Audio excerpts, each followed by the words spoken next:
The Akita is a powerful Spitz breed originating from Japan. It's not recommended for everyone, and especially not beginners. That's what almost every video about Akita starts with. I will tell you what it's been like having an Akita as a first-time dog owner. I am not intending for this video to be instructional, but more of a commentary of my experience. So how has the first year gone for me as a first-time Akita and dog owner? I would say the big challenge was the change from not having a dog to having a puppy going everywhere and of course not understanding commands. I would be hesitant to what to do in situations as not to make my dog hate me and not being able to bond properly. Now, I've been looking for a dog.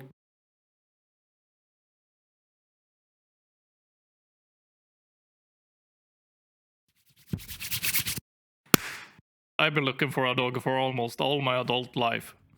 It feels like I've looked at every existing breed throughout the years, and as it happened, an opportunity arose when I got a new job where I could bring a dog to work. What made me choose a Japanese Akita is because they're said to be extremely loyal. I didn't want a dog that started feeling depressed because I couldn't give it attention 24/7. Or a dog that jumps into a stranger's car if they wave a little treat. If you read about the Akita on the internet, you will be flooded with posts about how aggressive or unsocial the Akita is.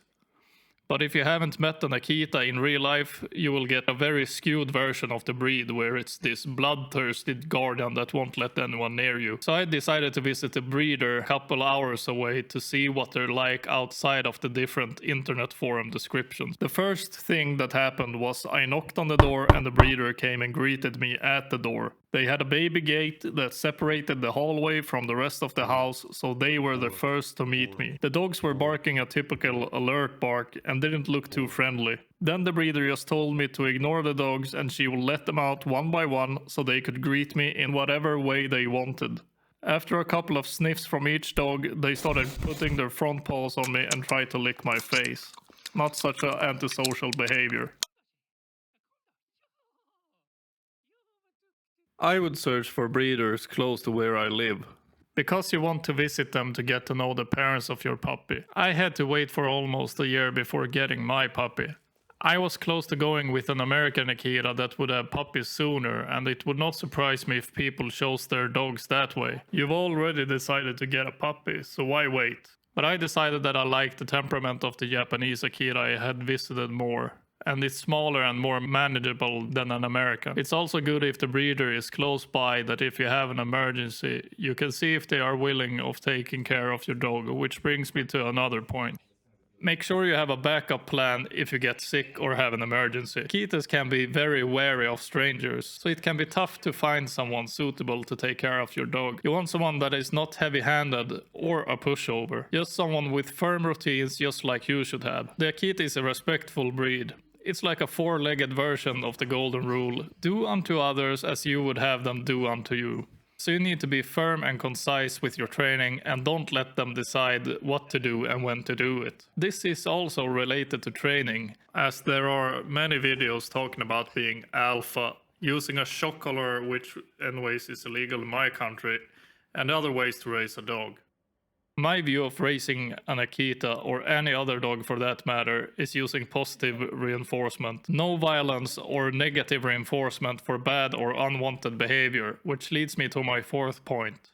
When I was researching the Akita, even until I had my puppy inside the home and had started training her, I looked at many different videos. Each and every one was saying different things. What dawned on me was that there are so many ways to train a dog, and it's up to you to decide in what way you want to raise yours. And by doing so, you should look for a dog trainer that shares your view of how to raise a dog. If you choose to raise your dog with negative reinforcement or punishment, then that's up to you, and I make no judgments about that. I'm just saying that I would never want to do that because I like animals. Now you might, unlike me, be an experienced dog person with many dogs under your belt, but if you're seriously considering a large dog with no experience, you should look for a dog trainer that fits your ethics of how to raise a dog and stick with it if they prove reliable. You don't want to run into behavioral issues and have to scramble finding someone to help you. Even if there are many videos on the internet, nothing beats training one-on-one for your specific situation. So you pick the Akita as a dog you really want. Every book, video, and post is saying it's a stubborn breed. And I can only agree. Some ways my dog shows this is, for example, that my dog refused to go inside the apartment complex, even if it was a full-on blizzard outside. She stops and stares into the distance and does what I like to call security checks, where she stands still, looking around or sniffing spots as if to see if the coast is clear. Because this breed has a big guarding instinct, you will have to get used to your dog checking everything and making sure it's safe. I see a lot of dog owners yanking the leash when walking their dog, but I just let mine take its time unless I'm in a hurry. Then I try to redirect her with a treat. Nah, just kidding. I'm an alpha male. I yanked the fuck out of that leash. The biggest mistakes I made as a new Akita owner is not being aware enough of where food is located when other dogs are around. My dog, like I said, gets along fine with dogs she already knows. However, if there is food involved, she will not give a shit if she knows that dog or not. Especially if it's another female.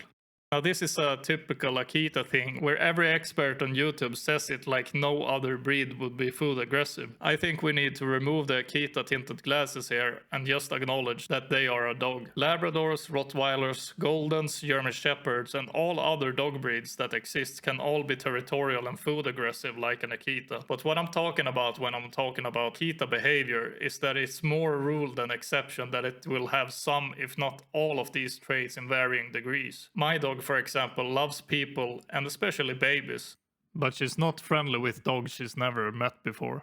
One puppy can be very different from the other from the same litter.